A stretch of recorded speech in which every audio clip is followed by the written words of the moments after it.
اور یتیموں کا مال جو تمہاری تحویل میں ہو ان کے حوالے کر دو، اور ان کی پاکیزہ اور عمدہ مال کو اپنے ناقص اور برے مال سے نہ بدلو، اور نہ ان کا مال اپنے مال میں ملا کر کھاؤ کہ یہ بڑا سخت گناہ ہے۔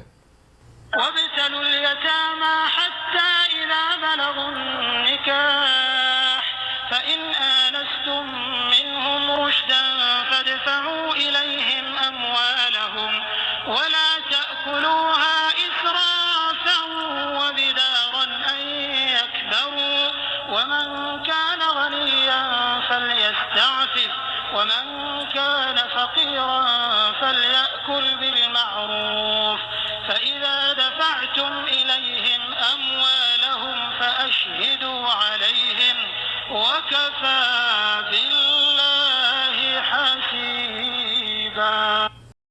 اور یتیموں کو بالغ ہونے تک کام کاج میں مصروف رکھو، پھر بالغ ہونے پر اگر ان میں عقل کی پختگی دیکھو تو ان کا مال اور ان کے حوالے کر دو،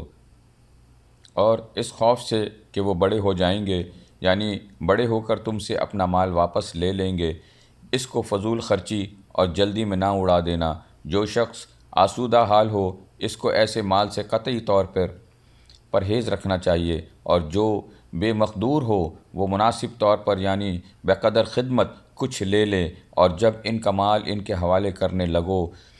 تو گواہ کر لیا کرو، اور حقیقت میں تو خدا ہی گواہ ہے اور حساب لینے والا کافی ہے۔